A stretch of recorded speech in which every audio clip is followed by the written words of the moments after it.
Oh, hey, folks, if you can see me, if you can hear me, then uh, then technology is finally on our side. I am verifying here. I'm going into the comments to make sure that we can be seen and that we can be heard. So let's just take a few moments to get that out of the way. The last thing I want to do is spend the next hour I like you, Steve, but if it's just me and you talking, Nope. hey, it'd be pretty good. I'll take an hour with you, but I think there's Yeah. probably some other folks who would much rather hang out with us and be a part of it. I'm going over here to a YouTube, make sure that we're broadcasting on YouTube.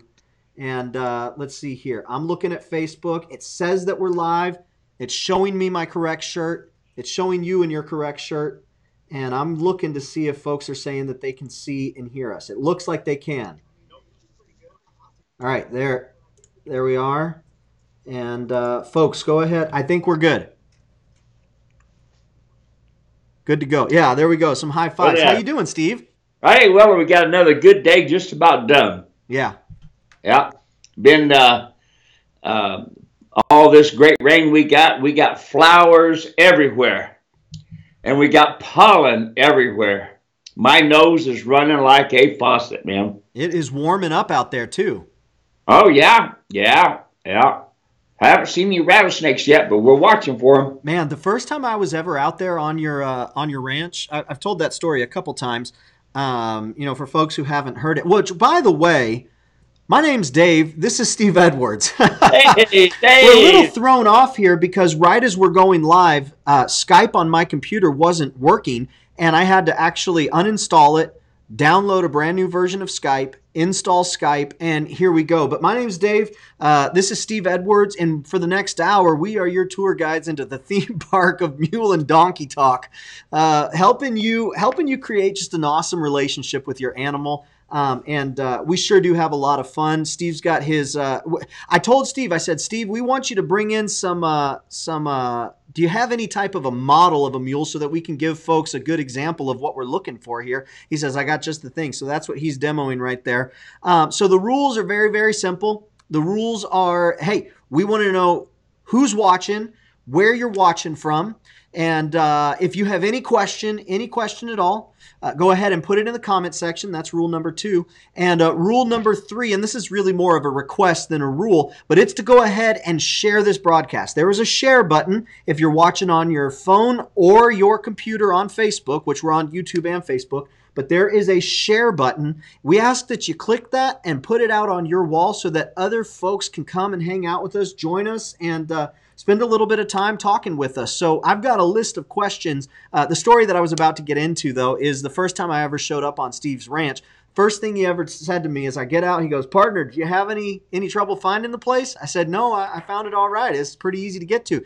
And then the second thing you said, Steve, I don't know if you remember this, but Steve goes, you know the West was won with mules, don't you? I said, I do now. That's right. By golly, you see horses, horses, horses when you watch the old movies and today. But these movies don't tell the truth anyway. It's only Festus that had the truth. Yeah.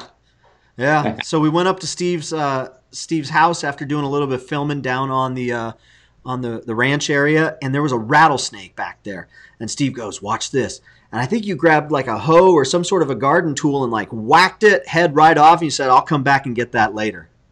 Oh yeah, I don't want to leave any of that good eating there. That's right. So, Steve, let's get it. A little bit of a delay there, but let's get into it. We've got Celeste watching from Florida. We've got Judy watching. We've got Jody. We've got Robert Rhodes. We got a lot of great folks tuning in here. And I'm going to check over on YouTube. We've got Haley over on YouTube. We've got Jilly saying howdy on YouTube. So we've got a lot of good folks in here. And the first thing that I want to get started with is we had a question come in from... let's see here. We had a question come in from Leslie, and I'm looking for it here. And Facebook sometimes shows me things, and Facebook sometimes doesn't show me things. So I'm trying to find her question, and let's get started with this one. Jody says, hi, Steve. I received the real Mule Riders martingale that I ordered from you, and I've been using it on a mule. I've been told that it would be a good idea to ride with the cabazon to keep her mouth closed as she plays with the bit a lot, and I wanted to know if you agree that would be a good tool to add to our ground training and settle work. So the question is, should I be using the cabazon? I've got the mule riders, martingale. Should I be using the cabazon? First, what is a cabazon? And second, is that a good idea? Cabazon, it goes around the mouth to make the mouth be shut. Listen, folks, don't make these mules do things. Work with them. What the mule is telling you when they open their mouth is most likely you've got the bit too high. Put the bit down, low to the teeth, let it bump the teeth, let the mule spend time asking questions about the bit. When you watch that video, you'll see that mule going around. At first, she's cranky, jumping all around, and notice there's nobody on that mule's back, only the mule rider's martingale. And as she's going around, pretty soon she quits being cranky. She starts being quiet. Nose goes on the vertical, balance, framed up, top of the hip, top of the wither, top of the head, framed up, all the way nice.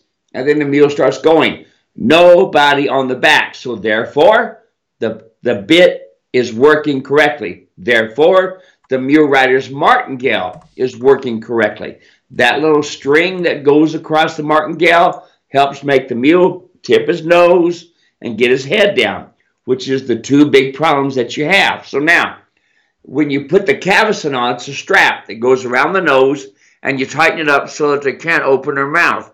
Well, the downside of that, look at all these poor horses out there that have these things on. They're drooling. They've got half their mouth open in some cases. Look, if people would take the time with their horses like you need to on a mule, because you see a mule smart. He says you got the bit too high, lower it down, it'll work good. Then the second part, if the bit is working correctly with nobody on his back, and then you climb on his back and you start using the reins and his mouth opens up, guess what? You're the problem. And what that means is you're pulling too much. Barely move your hands, folks. There's no reason to be moving your hands like this. Your hands should always be right here, slowly moving. I can drive 6 mules just by moving my hands right here, and notice my hands stay right here in the camera. They never go up or down or anything like that. They stay right in here. I can drive 6 mules on a wagon just by moving my fingers. I can take a mule with one hand, 2 fingers on my reins, and I can barely move it. And that mule just responds quickly. Why? Because I didn't make him go to the right or left. I didn't make him stop. I let the bit do the conversation. When we go to pulling on them, folks, we're yelling at these mules and donkeys. And yeah, if you got lower standards, your horses too. That's pretty fun. So folks, again, if this is the first time you're ever hanging out with me and Steve, welcome. We're super glad to have you here. And what you just saw is exactly how it goes. If you have any questions, go ahead and pop those in the comment section. If you're just here to watch, which I know a lot of folks are, if you're just here to watch, hang out, we do want to make sure to know where you're watching from. And with that, we've got Dee watching us. Hi, Dee. We've got Karen. We've got Marlise. We've got Eddie. And we've got Nicole. So we're so glad to have y'all here and can't wait to get to your questions. The next question that I got. Go ahead. Go ahead. Hey, that Marlise, is that marbles? Let's see. Marlise, is that marbles? It says Marlise Heinzman Dorsey. Yep, that's marbles. Hey, what's the story there? I never could pronounce her name, Marlise, you know? And she was the best friend of my daughter, Charlene, when they were kids back in high school and, you know, sophomore, junior year and this sort of thing. And great kid. And so I just called her, I started nicknaming her Marbles, you know. And her parents were real good friends with us, awesome people, and this sort of thing. Matter of fact, Marbles has a daughter that looks identical to her when she was younger, but I just had to find out that was Marlise. Hi, Marbles. I love it.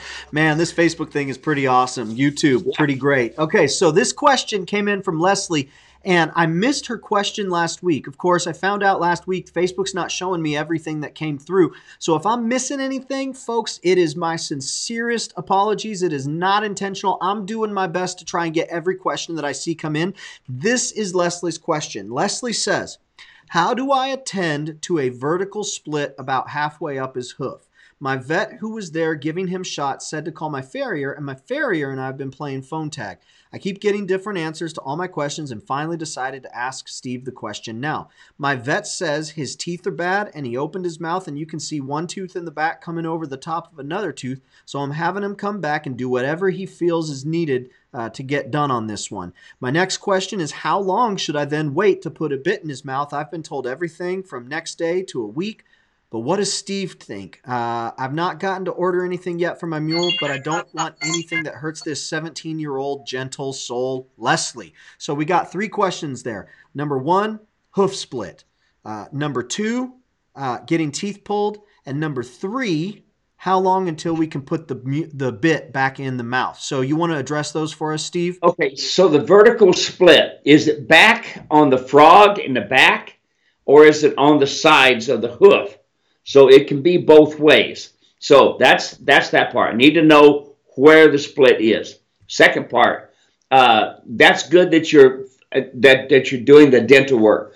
Folks, I cannot tell you how important that is, but I'm also frustrated easily that probably 75% of the people I talk to said, why do you have to do their teeth? You cannot believe how much better the animal will be, how much more happier he'll be if you'll get those teeth floated. Okay, the third one here. How soon can you ride? Climb on and go. You know, I've ridden them right after the teeth have been done, and I have ridden them a couple of days after the teeth have been done.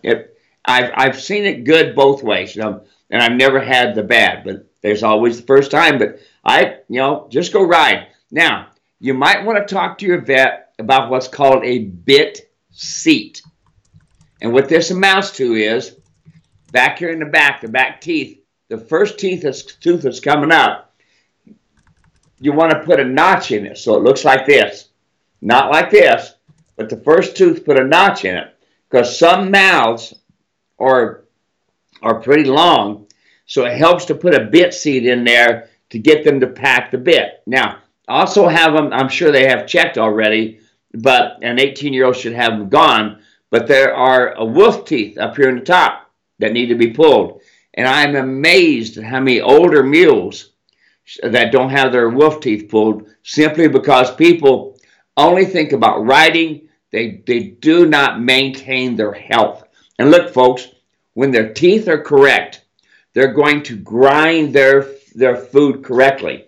And when they're grinding their food correctly, that means their digestive system is going to work better, way better. Congratulations. Awesome. Thanks for that. I'm glad we got to that. And again, folks, go ahead and put your comments down below if you have any questions.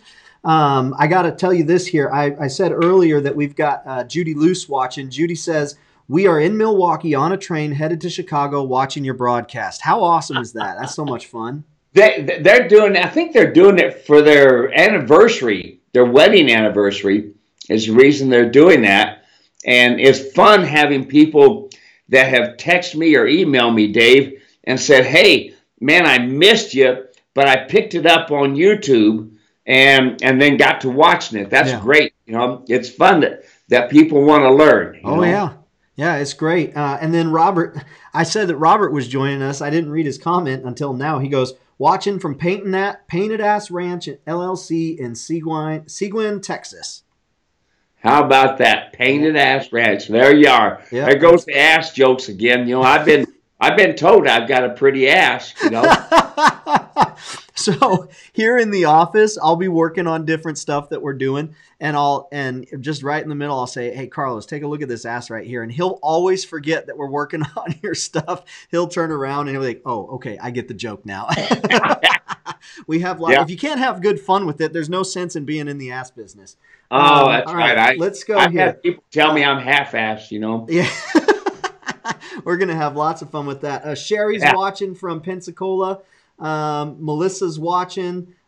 Dee and David are here. So good to have you guys. Yolanda joined us, Netherlands. We've gone international again. Yolanda takes us international every single week, and we're so grateful for it. Suze is watching. So let's go to our next question here. Our next question, this one comes in from Charlie. It's just a very simple question. Charlie asks the question, Steve, I have a mule that goes after small animals, dogs, goats. What can I do to work on this? Nothing. Take the mule out of the pen. You know, that mule is going to hurt one of them.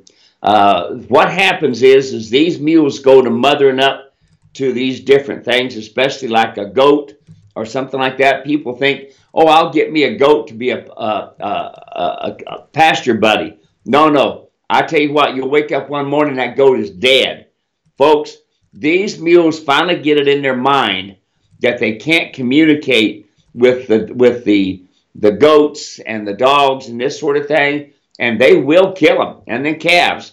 I do not put mules in with my calves. They will mother up to a calf. They'll actually kick a cow. If you watch on the YouTube, Dave, in Brazil, they use this to their advantage. Mm-hmm. You'll see a Brazilian cowboy down working on a calf, and then you'll see a cow trying to get to her calf, but then you see this mule chasing this cow away, and it's a Brahma-looking cow. Their cattle there are pretty rustic, kind of like what we had in the 1800s. But anyway, see, but the mule has it in his mind that this is going to be his baby. He's going to protect it, and so he keeps the cow away. And so that Brazilian cowboy can doctor on the calf while the mule keeps the cow away, and everybody thinks, wow, that's a well-trained mule. No, folks. It's a cowboy that understands the natural abilities of the mule. It's not training, and we get that mixed up all the time, Dave. People think it's training when a lot of this stuff is natural ability of a super intelligent animal called the mule. Yeah, one of the things that I hear Steve say all the time, you repeat this, is folks will say, do I want to get a big mule? Do I want to get a small mule? Do I want to get an old mule? Do I want to get a young mule? Do I want to get a trained mule? Do I want to get a raw mule?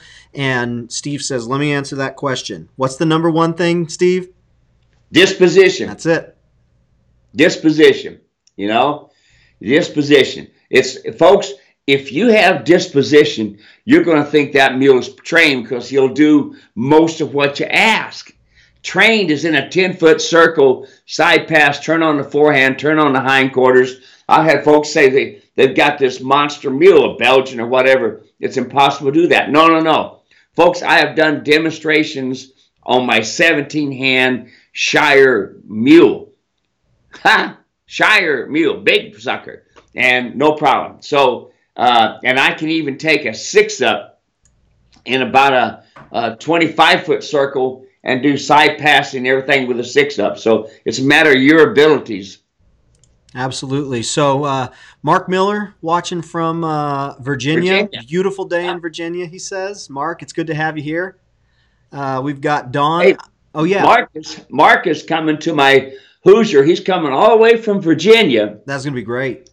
All the way to my Hoosier clinic there at that Expo. Folks, that Hoosier Expo is going to be fun. And hey, I've even got another guy, I can't think of his name right now. He's coming up from Florida, clear from Florida to go to the Hoosier. I'll put a link in the comment section to the Hoosier information so folks can check it out. And right now, that's the lone thing that we've got on the calendar. There's might be some other things in the works, but that's the lone thing that we've got coming up. And really, quite honestly, it's because we're doing so much training over the internet, so much training over the live stream that to have to go, it's fun to go and it's fun to show up at these places, but we're making a huge difference doing these live streams every week. And with Mark over on YouTube, Don's over on YouTube, and Don says, I love my mule Samson so much. He's about 2 years getting gelded this year. I am such a green owner of my horses and mules. I am 58 and really would love for you to train him. Steve, you get lots of folks asking to train, and one of the things we talked about last week is that gone are the days where the mule trainer has to actually be out there. You want to talk a little bit about that, of folks getting started with the mules and feeling like they're not qualified to get out there? Yeah, and you know, folks, I'm 69 years old, and when my hip went bad and had four hips, lost my timing, you know, and I'm a little bit more particular on things. That's another story. I've got folks that are training their mules and their donkeys on their own, taking their time. Because here's the problem: just like Mr. Green, Gary Green in Texas, he had a cowboy training on his mule, and now he's doing it himself. He's doing a great job. Uh, you can do it. You can enjoy it. One of the pictures that you can see is my 5 DVD set, the foundation colt starting. You can see 5 people who have never ridden a bronc before ride off with that colt just like they'd done it all their life. And it's because of foundation training and a good disposition. Do it yourself. Yeah, we're finding more and more that folks can do it. And one of the really great tools is folks sending in videos and pictures to make sure they get it right. Man, that was not always the case. Folks couldn't do that, but now they can. And those smartphones really put you in the control seat, in the driver's Yep. seat, in the saddle, hey, as it were, when it comes to that training. Okay, so the next question that we got here, this one, talking about doing maneuvers and training in a 10-foot round circle. This one has to do with round pen size. Dan emailed in. He says, I'm planning on building a round pen to start training my mule. How big do you think it needs to be? Or rather, how small can it be? So what would you say the ideal is? Is there an ideal? Yeah, 50-foot round, that's usually just a real good circumference to use. And remember, folks, one of the downsides of having them in sand, going around in a circle, is you got a good chance of blowing a tendon. So you don't want to overheat them in that round pen. And if what a round pen is for, folks, what I prefer is just to not have any corners and not to make them run so much as it is to be able to communicate. That if you got to make them run a lot, there's something wrong. You should hardly get out of a collected canter. Yeah. Dawn just wrote back and she says, thank you so much. So Dawn, I'm about to put the link in the conversation there for YouTube. I put it over on Facebook so folks could check out. I'll put it in there for YouTube. The next question we have comes from D Witt, and D says, any experience with a dislocated of the patella? Poor Cotton had to have the vet out to put hers back in this morning. She had been really hurrying when we go down the hill, so I'm wondering if that could have been bothering her before we went out. Or before it went out. Bummed and wondering if it would happen again, so I'm hesitant to ride her now. What do you think there? Dislocated patella. Yeah, I mean, it can happen. It's, a lot of times, see, Cotton is a donkey, and they don't have very strong hips. And so going down a hill, they've got to kind of slide down, and it's difficult for them. If you take your time, and help her go down the hill slowly, she'll do fine. And it'll go back. It'll stay. Once she sets it, it'll stay. Just take, and by the way, that can happen even if you got an icy area. She can slip, or a muddy area. She can slip. So don't think it's just going down a hill. It can be anyway. So that's just a donkey. They just don't have very strong hips. They don't have the hip muscle, especially if they're kind of raftered in their hip. Mm-hmm. Yeah. So I think we got to follow up here to the round pin question. I think that's what it is. Dawn asks, what type of sand should I use and what depth should it be? Don, I kind of like a good coarse sand, like a quarter minus. And I kind of like somewhere in that 6-inch to 8 inches thickness. It does really good. Very good. Hey, check this out, Steve. We've got Carol from France. So we've got international double. We've got Yolanda and Suze from the Netherlands. We've got Carol from France. How fun is that? I love it. It's More great. and more folks we're getting from all over the globe, and it's just awesome seeing what everyone's got. Let's see here. Melissa says, awesome to watch these, very informative. Melissa, it's our pleasure. We're glad to do it. I mean, we're trying to get as much out on YouTube so that when the days come that we're not broadcasting, folks can still find what it is they're looking for and get help. Judy Luce. Okay, so Judy's talking about the travel she's doing. She says, this is for my 70th birthday this time. One half years ago was our 50th anniversary trip. So how cool is that? Congratulations. 50th Boy, anniversary last year, 70th birthday this year. I can't believe she's 70. Boy, that husband better be watching because she looks a lot younger than that. That's very, very good. Let's see here. Linda says, Linda following along from Moose Crossing, Shawano, Wisconsin. We've got Tracy watching from Lake Como, Pennsylvania. Rocky and I appreciate the time you're helping us. That's great to hear. Micah's watching. I'm here. My dad, Mike, Kenny, and myself are headed down to Mule Days in Columbia, Tennessee tomorrow. So that'll be a lot of fun for them. Mule Days out there in Tennessee. Never made it there, but I've been to Shelbyville, but I've never been to Columbia. Yeah, will have to let us know how it goes, what it's like. Take lots of pictures, send a few in. We'll throw them out there on Facebook. Gary Green, who we talked a lot about last week, Gary says, wind trumped training today in Tularosa. So Gary's inside getting some training in so he can go outside when the wind lets up and get some more training in. Let's see here. We've got Natalie watching from Missouri.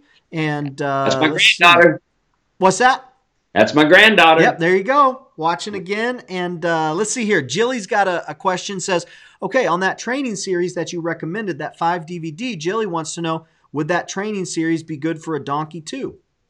Absolutely. Yeah, absolutely, folks. Whatever you see me do with them mules, do with the donkey. I also have a video called Saddle Foundation, Donkey Saddle Foundation, that focuses. You see only a donkey in there. So, but any of my DVDs you can use with the mule. You can use with the donkey because a lot of the mind is with that mule. Yeah, very good. Okay, so the next question we got here. Let's see. Where did it go? I just had it. So that Donkey Foundation, Saddle Foundation would be a good one for her, if she wants to just see a donkey itself. Awesome donkey on there that I was training on. I'll put the link to that. I actually got the link right here, and I'll put the link to that. Okay, the next question here was from Melissa Smith. Melissa wants to know, how hard is it to train them to lay down for mounting and dismount? It's pretty easy to do, but my next comment is don't do it, folks. It's way too tough on these animals to get back up with their spine and this sort of thing. I know we see people do it, and I know everybody thinks it's cool, but folks, I have seen the X-rays of some of these animals where that's been done, and it's not pretty. You don't need to do that. I know it looks good. Hey, lay down, mule, and I get on you. But it can be a wreck. And I've also seen where the mule couldn't even get up because they'd finally come to that point, and that's when they finally X-rayed it. But it's not a good thing to do. It's easy to do, and the only reason, folks, these animals were originally laid down is the Army did it, so they had some place to hide when they were in a fight, And I know there's a lot of people that really hold to that thing, but it's not a good thing to do. So the next question that we got here, it's a follow-up from the brown pen question we got. Linda follows up saying, the training ring that you were mentioning, 50 foot across or 50 foot in circumference? Across. So total, what was that, diameter? Total diameter there. Total diameter, that's right. So, panel to panel, 50 foot across. So when she goes in to buy the panels, all she has to do is say, I want a 50-foot round pen, and it depends on the size of their panels, and they whip it out for her. Very good. So the next question we got this quite a bit last year on a lot of our broadcasts, and I think this is the first time we got this this year. So I'm going to go ahead and put it out there, and then we'll hear what you have to say. But this one comes in from Brad, and Brad's got a great question. He says, we started a burro and a Mustang rescue over a year ago. We are learning on how we can help these wild animals, and we also save them from the kill lots. We know you are very busy, but we would like to invite you to come and see what we have done, and would like for you to give us advice advice on what we can do to help these beautiful animals. We also train them from the BLM, and we adopt them out to good homes. We have trained them to ride, and we encourage our new adopters to use your saddles if they want to ride. We are One Step Wild Burros Mustang Rescue. Thanks, Brad and Stacy. So the question here that I wanted you to address is a lot of folks are concerned when they get these animals as a rescue, when they get them from the kill pen, how to rehabilitate them and get them back to where they are rideable, to get them back to their well-behaved, to get them back to life as normal. We talked a lot about that. Steve, would you just share a little bit about your experience with animals that largely have been rescued? It's not all of them across the board, but I know a great majority, you kind of have some thoughts to share, and I'd like to hear what you have to say. Yeah. Well, we just had an article in the local newspaper about the horses down on the Salt River, and basically it started right off the bat is there are no wild horses. There are no wild donkeys. What they are is feral. The wild horses and donkeys of yesteryear aren't there. We're looking at horses, I mean, some top bred quarter horses, nice.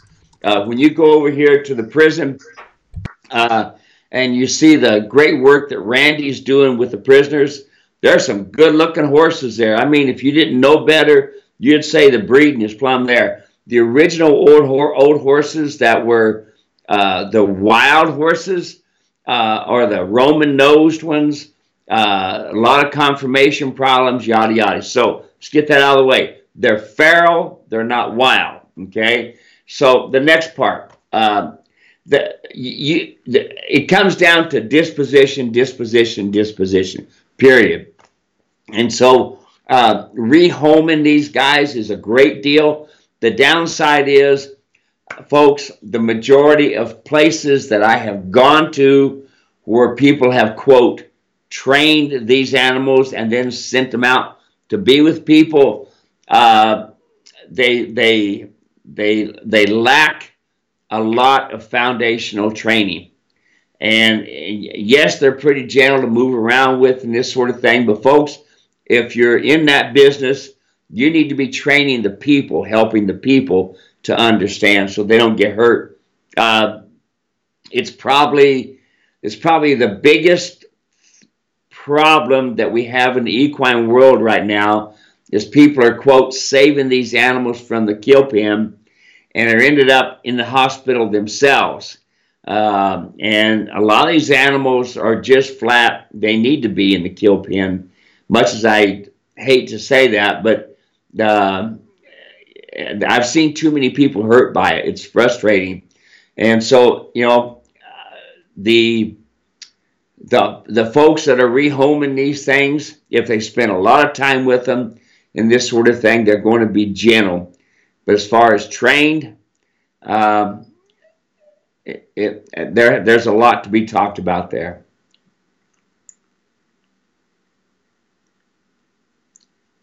I don't hear you. We had a little bit of noise going on in here in the background, so I muted real quick. So if y'all have any additional questions, feel free to put them in there. We try to be really open and transparent about everything. And that deal there that Steve said is a lot of folks get hurt. And so that's why it sounds kind of a bit extreme, but the more extreme thing is putting people in the hospital. And that's really the last thing that we want there. Is for folks to get in the hospital. But we understand that it's a tough thing to kind of have to talk about, which is why we talk about it here. You might not hear that answer. You might not hear a truthful answer, maybe more of an answer that kind of makes you feel good. But here we're going to make sure that you're safe and you have the information you need to make the right decision for you. The next question that I got here comes from Dory. It's a little bit long, so bear with me. But Dory asks, I'm the one with 3 mules, one being frustrating, the other 2 pretty easy to train and are laid back. The frustrating one is nervous. I got her with a pasture buddy a year ago of whom had 7 months whiz-bang training to pull a cart together.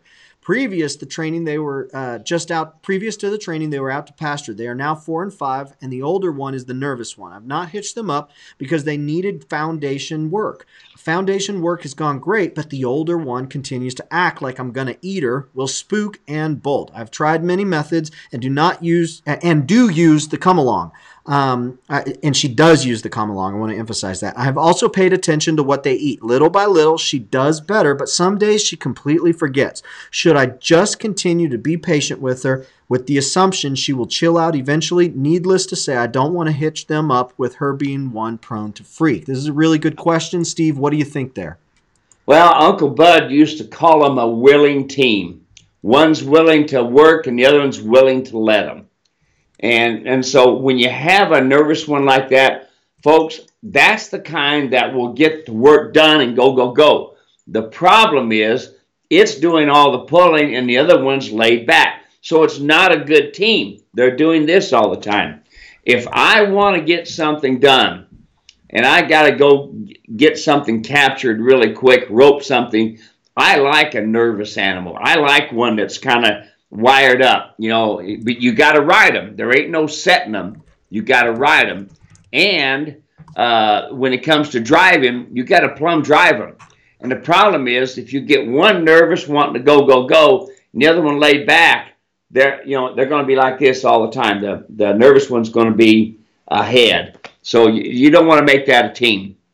When you make one a team, make them both the same disposition.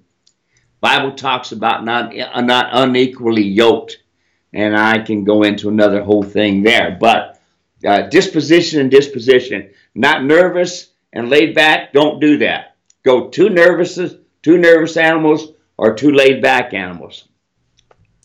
Very good. If you have any follow-up questions on that, I just replied back. If she has any follow-up questions, would be happy to help. I know that can be frustrating, feeling like, man, this is what I want to do, and just continually feeling like it's not happened, but we're always here to help. So this next question is not necessarily a question, so to speak.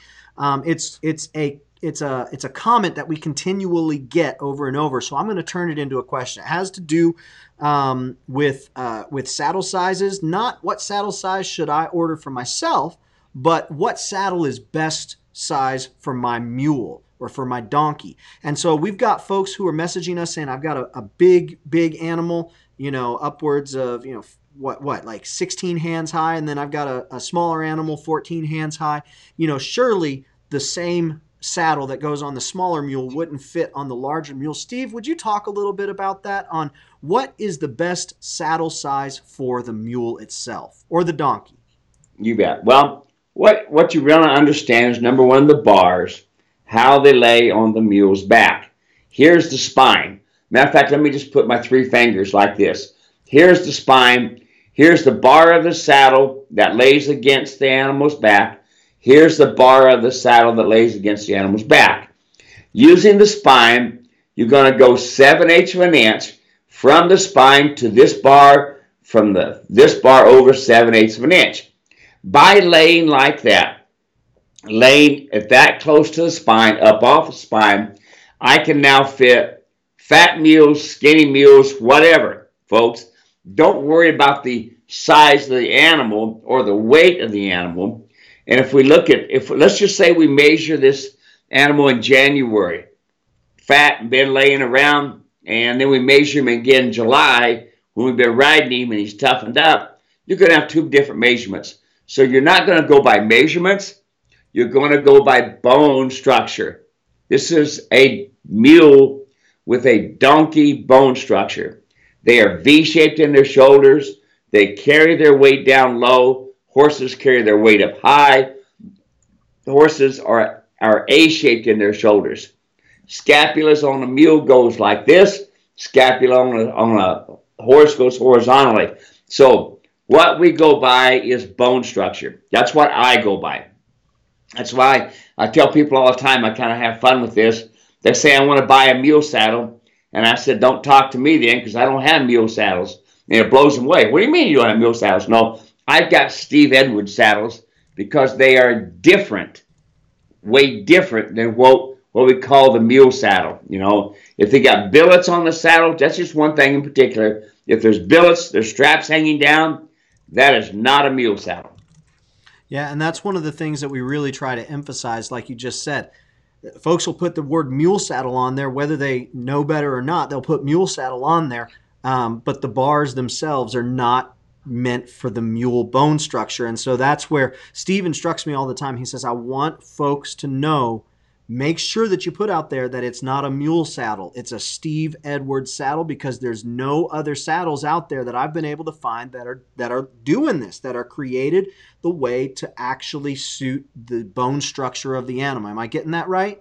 Yeah, right. And I just had a lady the other day, you probably remember the email. She wanted to send these 4 latigos back, nylon latigos. She wanted to send them back. And so I texted her back, I emailed her back, and I says, what's going on? She says, well, the mule doesn't like the back cinch to be tight. And I said, then go ahead and cripple your mule.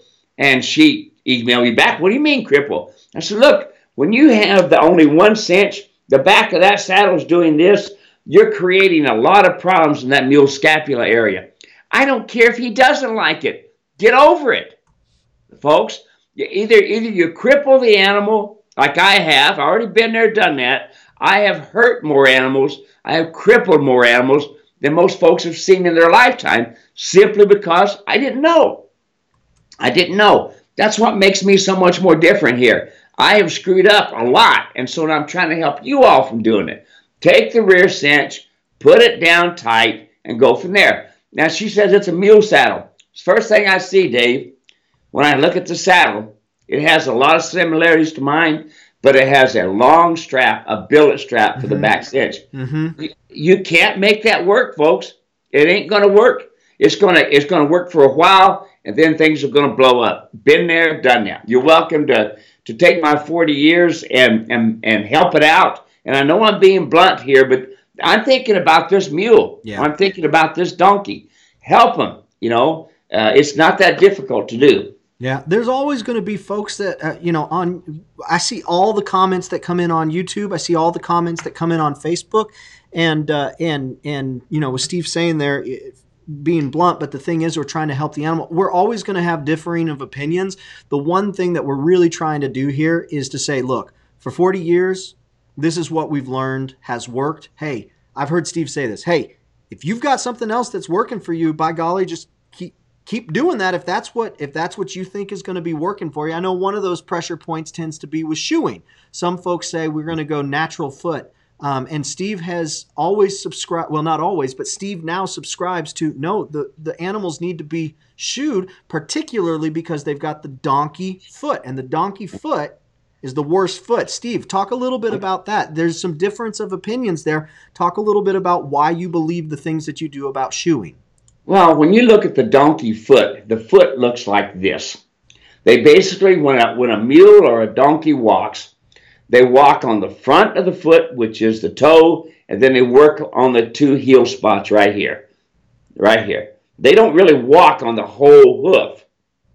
They don't walk on the whole hoof, only the toe and the 2 heel places. Now, what happens with these feet is they start shrinking down. They get wet, and then they get dry, and they get wet, and they dry, and they start contracting, especially the back of the heel. When the back of the heel starts doing this, then that frog starts getting smaller, and when that frog gets smaller, what's that frog supposed to do, folks? Pump blood up and down the leg. And if your heels are not wide apart, if they're close together, especially front feet, then you need to fix that so that you'll have a longevity of your mule or your donkey. The problem with that mule hoof is you've got the donkey foot. When you can normally put a number from 1 shoe on, with a mule, you're going to end up putting a triple odd on there, all right? So they shrink up. When you don't shoe them and you don't keep them trimmed properly, you're going to get contraction. Yep. And so that's really the point of what I wanted to get to there, is that while there might be differing of opinions, it's not just differing of opinions for the sake of differing opinions. It's what has been discovered to work based upon success, but more importantly, based upon failure, based upon things done well, more importantly, based upon things that didn't go so well. So, Steve, we've got some more folks chiming in here. We've got Astra watching. We've got Kevin Albright from Indiana. We've got Kevin. Celeste. We've got Jerem Everett. We've got, let's see, Leslie was able to get answer to her question about the split hoof. We're glad that you're here, Leslie. Lisa's here. She's got a question, a follow-up question. Tracy's here. Travis is here over on YouTube. We've got Preaching Cowboy saying, hello, Brother Steve. Keep up the good work. We've got KK Weigman from Nicaragua. It's 4:22 out there in Nicaragua. So close Hola, to the same time zone as us. Hola, amigo, ¿cómo estás? New agua. Yeah. Hey, so I don't know what he's saying, but Steve speaks fluent Spanish. I found that out one day. Hey, so the lady with the hoof problem, she said we answered the question, but I don't think we did get an answer. I wrote her. I said Steve answered the question at this time, but you did have a follow-up question. What was it that you wanted to know about the split? I need to know if it's up at the frog or if it's on the quarters, on the hoof. So is it on the sides or is it in the back? All right, Leslie, go ahead and answer that for us there, and then we'll make sure to answer it. I'll come back to it and make sure to answer it then. Okay, the next question we've got here, this one is from Lisa, and then we'll get to Celeste's comment right after Lisa's. But Lisa is following up on the kill pin rescue. She says, could you elaborate on why a kill pin rescue that seems gentle could be dangerous? I am planning to adopt a 4-year-old Jenny that is a kill pin rescue and planning to do it in 2 weeks. Can you talk a little bit more about that, Steve? Help her be informed and understand what you're saying. You bet. Number one, folks, remember you're dealing with an animal. They are used to being in a herd and used to having a leader. And so one of the downsides when people come involved, especially when they're in kill pens, a lot of times they've been around other people. And unfortunately, these mules and these donkeys start learning to protect themselves, and they can get pretty violent to where they know what a person's going to do. So rather than the person doing it, the donkey will attack them and bite them, for instance, or spin and kick them because they've already seen it in a person that may have done them harm, or maybe even inadvertently not done them harm, but done what they thought was right and harmed the donkey. Can you fix it? Yes. But folks, the majority of these kill pin animals that are there because somebody couldn't deal with them. And so that you end up inheriting a lot of problems. The biggest thing I can tell any of you is get education.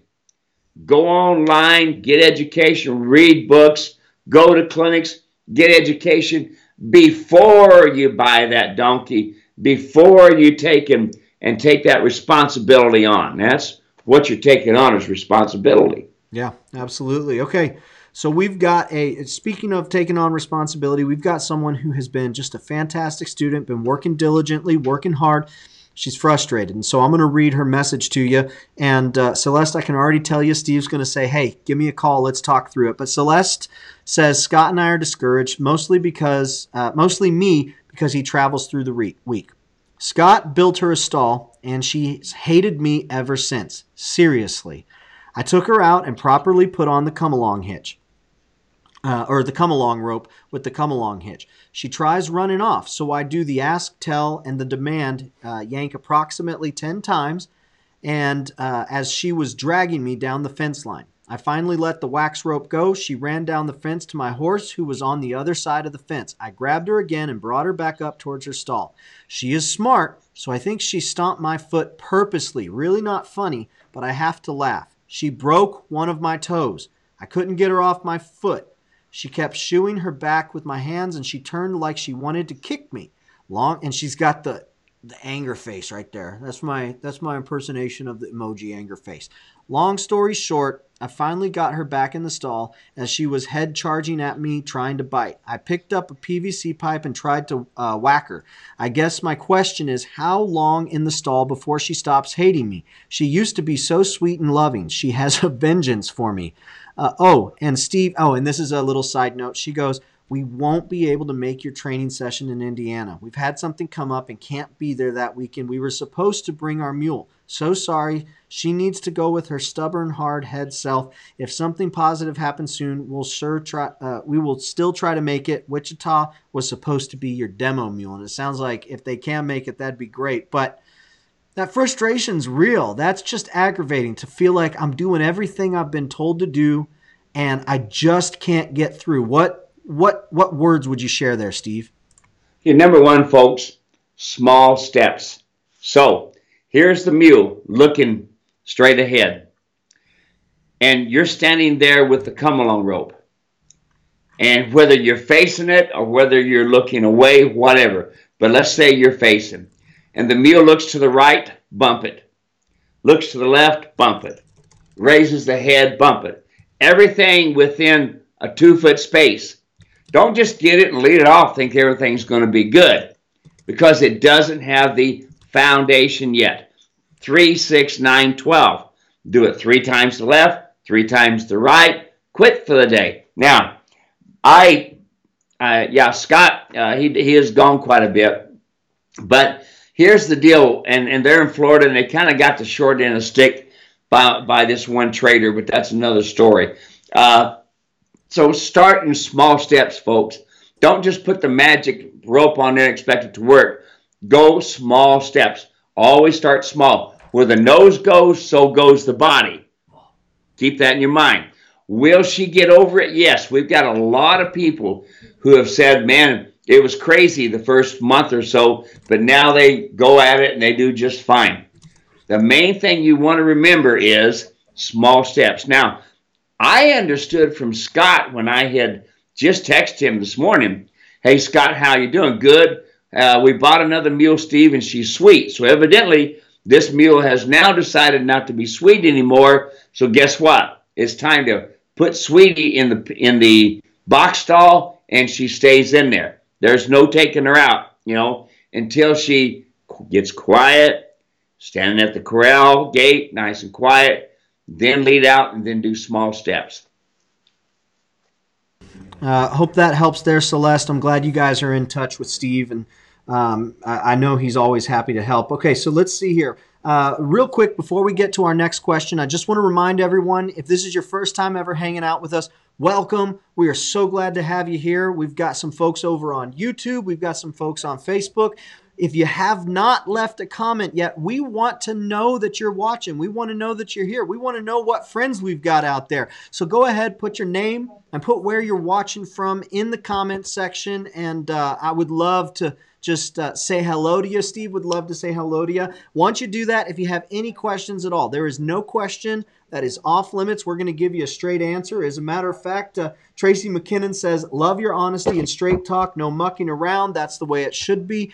Tracy, we are glad to have you here, and absolutely straight talk, because we're talking animals that are God's creation, and we want to get the best out of them that we can. We want to give them the best life that we can, but we are also part of God's creation, and we have been given dominion over everything, and we want to make sure that you stay safe, right? That you stay safe and that you stay in the saddle, not getting bucked around this way or that way. So we're working hard to make sure that you have the tools that you need to enjoy that animal, and that animal gets enjoyment out of the life that they have, serving you and serving your family, and getting out there and getting some work done.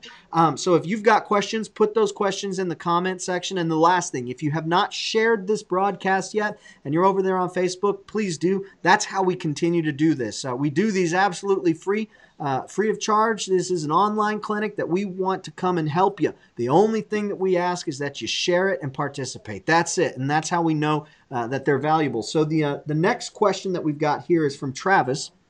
And Travis wants to know, on average, does the mule grow wise and slow? Does the mule's body grow slower than horses? Also, Steve, thanks for your breeching, top quality. We love hearing that. But on average, does the mule's body grow more slowly than the horses? Yeah, I kind of think so. I don't have any scientific evidence to say that, but in general, all the mules that I've trained over the years, yeah, and usually they get their full bone growth. and their muscle mass and this sort of thing by their seventh birthday. Usually when they're 6 months old, you can measure the cannon bone, and that if it measures 16 inches, for instance, their animal's going to be around 15 to 16 hands high, and on and on. But you can't always go by that. But a little bit slower, yes. But if you got one that's 3.5 years old and he's 14.2, he's pretty much got most of his growth, height-wise. Very good. So, all right. So Dawn, who's been watching with us, she was first over on YouTube. Now she's over on Facebook. Glad to have you, Dawn. Both sides. She goes, I just purchased your halter. And Dawn, I went ahead and left a comment on your comment with a link to a video of Steve showing exactly how to install that halter. I got a question, Steve. I've got to actually forward this to you, but I had someone have some trouble getting the knots in the right place and understanding. Watch that video, and before you take those knots out, go ahead and give Steve a call. He will make sure to get you the help that you need. Steve, do you have any comments on just adjusting a halter properly? You send them out. Let's just talk about yours. We're not here to talk about your tack. We're not here to talk about your saddles. We're here to help people. Well, when folks buy these halters because they are able to be properly adjusted, do you have any comments just about getting them on the animal for the first time? Well, we've got several videos, and it's really difficult to say how to adjust them. And it's imperative that they are adjusted. But, you know, it's these two knots. You need to take the right side and push it, move it around to pull the knot over to the left. You take the left side, push up on the rope, and get the knot loose and push it to the right to get the knots close together. I've even written it down one time, and we had it in an article in Mules magazine. And even when I wrote it down, you still didn't quite get it right. So I think the videos that we have showing how to adjust it, I think we have several of them, huh, Dave? One in the how to communicate video is one of them, but that halters need to be adjusted. Take your time and just do one knot at a time. Yeah. So I've got several videos, and we even have a playlist, I believe, over on YouTube. I'll double check. If we have it, I'll put a link in there. But I think I created a playlist with multiple videos in there on installing and removing the rope halter, and I believe the come-along rope as well. So I'll take a look. If not, I'll do my best to collect all of those together. A follow-up on the growing question. Lisa wants to know, when is a donkey full grown? 7 years, 7 years pretty much for the donkey and the mule. And I think the donkey has a lot to do with it. Again, I don't really have any scientific evidence, just being around them. But donkeys and mules, 7 years, they got their full growth. They got their mental capacity. And that's why it's so important to do like Dr. Miller suggests, is imprinting these animals. When they're imprinted, they understand humans a lot easier. Dr. Miller's an awesome man, done a great job in explaining imprinting. And folks, if you get a chance, go over to Dr. Miller's website, look at his magazines, his books. I mean, he's got great cartoons. You just laugh your head off from a veterinarian's point of view, cartoons and stuff. But anyway, that man has given a lot of knowledge. It's Dr. Robert Miller, and you can look up imprinting. And folks, you will see that the imprinting is done right. You can have an awesome mule or donkey. I'll look to see if I can find his website here, and I'll put that in comment section. We've got Natalie over on YouTube. We got a question from Natalie. I'll ask in a second. We've also got Kate Elizabeth. Hey, from Australia. It's 8:30 a.m. in Australia. So we've gone international 4 times now. Nicaragua, France, the Netherlands, and now Australia. How awesome. Very, very cool. So Natalie's question, I started groundwork with one of our new mules. If I walk past his shoulder to cue him to turn on the forehand or side pass, he starts backing up. How do I fix it so I don't have to chase him around? Okay, so let's just say we want the hindquarters to move to the left. And what happens is when she starts moving, the mule wants to see what she's doing. So with her eyes being spread apart, it's hard to see. So it has to be your timing. So you hold the rope in your left hand with about 4 foot, folks. Don't hold the rope up close. Always have about 3 to 4 foot of rope. And as you start to move toward the hip, if the foot moves, bump the nose down. Bump down with the come along rope. Bump down. If you want them to stay in place, always bump down with the come along rope. Okay? So you're square shouldered, you're looking at the hip, you've got your come along rope in your left hand, and as you start walking toward the hip, if she moves her front feet at all or her back feet in the wrong direction, bump her. That way she knows what's right and what's wrong. And it's too bad Grandpa's not close to the Missouri. I'd be there to help you, babe. Okay, so we are coming up on an hour. We're going to go we've gone just a couple minutes over because we took a couple minutes to get started, had some Skype problems, but I just want to go through and make sure that we've acknowledged everyone that's hanging out with us. Foster McGarity says, love your work, Foster. We're so glad to be here, so glad to be helping out. Thank you so much for taking a moment just to let us know that you're here. Let's see, Yolanda. Steve, has the package arrived yet of the breakfast bread? Breakfast cake? Not yet. We're keeping our eyes peeled. And when it does arrive, Yolanda, I'm driving out to Steve's ranch, and we are going to live stream Steve and I eating the breakfast bread from the Netherlands. That's right. And we'll also have some come along coffee with it. That's right. Come along coffee. We've just finalized the shipping, and that's going to be live here shortly on the website. Teresa says, watching from Ridgefield, Washington. Thank you, Teresa. Julie Jones, Mount Vernon, Washington. Let's see. Foster is watching from Switzerland, Florida. After 59 years as a horseman, I got my first mule Tuesday. Thanks for your show. How awesome. Awesome. That's so much fun. I love that. Hey, Dave, I had a lady that had emailed me, and she says that you didn't quite get my answer to my question about how to keep the foot up on my mule while I'm working on it. And I hope she's back on the line or anything. Folks, they're not going to keep their foot up. Okay, it's a lot of weight and to be doing that when you're trying to work on it and this sort of thing. So that's why I suggested the hoof stand to hold the hoof into place. That's really important. So maybe she might get back to us. I've emailed her back, and I want to make sure you folks, if I don't answer your question correctly, then let Dave know so that I can get a crisper idea. But we really want to help you. So let's see here. We've got Beth watching from Chester, New Hampshire, so East Coast.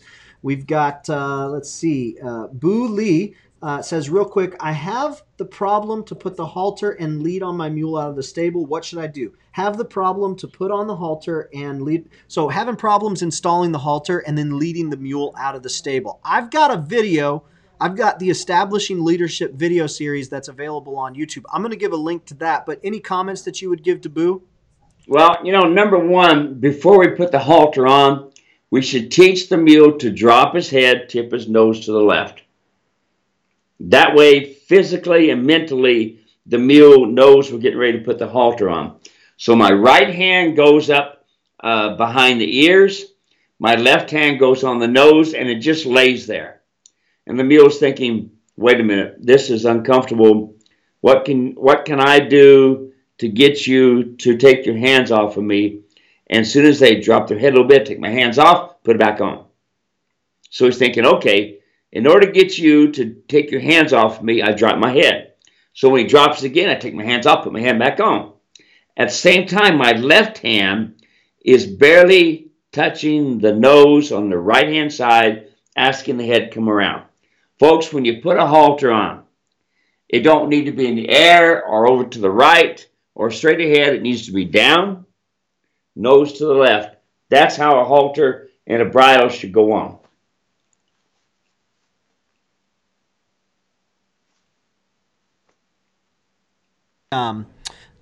Establishing Leadership playlist, and Steve does exactly what he's talking about there. You'll see him with his left arm and his right arm and the head right here, and just by barely touching the nose that mule keeps his head right where it's at because the mule doesn't want the nose touched, right? Right. Yeah, Doesn't want the nose and Dave, touched. that's right. We don't choreograph these things. When you see it happens right then. Yep. I don't do one first and get it trained to make me look good. I want you all to see the good, bad, and the ugly. That's some good video in there, Dave. That's pretty awesome. Yeah, we've got that there. Okay, we're rounding out here. Thank you for that question, Boo. So glad to have you here. If there's anything else we can do, let me know. Check out that playlist. I think you're going to find it real helpful. Sue says, I found an interesting research about blood levels in mules and hinnies. I was surprised there is a big difference between the levels of mules and hinnies. Did you know this? Yep. Yep. You betcha. That's why I've been telling everybody the only way you're really going to know is to DNA. You cannot just say that's a henny because you got short ears or a small head. Yeah. That's not it. That DNA is very important. And then the blood pressure levels is pretty unique. So Yolanda said she sent track and trace. Yolanda, you told me that, and I totally forgot to look into where it's at. I'm going to touch base with you on Facebook after this broadcast. She's got track and trace on it, so we should know where it's at. And I've tasted it. What's that? I'm tasting it. Oh, I'm real ready for it. I accidentally skipped lunch today, so it's sounding real good about now. Yeah. Let's see here. Celeste says, I love the mule and donkey talk.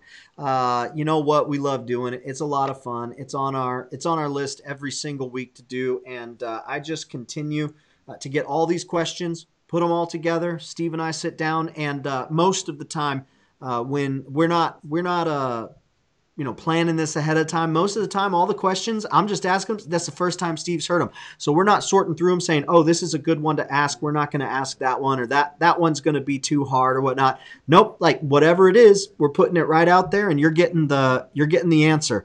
So there you go. That's it, folks. Thank you so much. If by chance I missed your comment or question, I am so sorry. I apologize. Please send me a message at support@muleranch.com, and I will be sure to get your question in front of Steve. Better yet, if you'd like to call him directly, you can do that, 602-999-6853. Leave a voicemail. Steve is out on the ranch all day long doing all sorts of different activities. He's got an awesome dog that he's doing training with.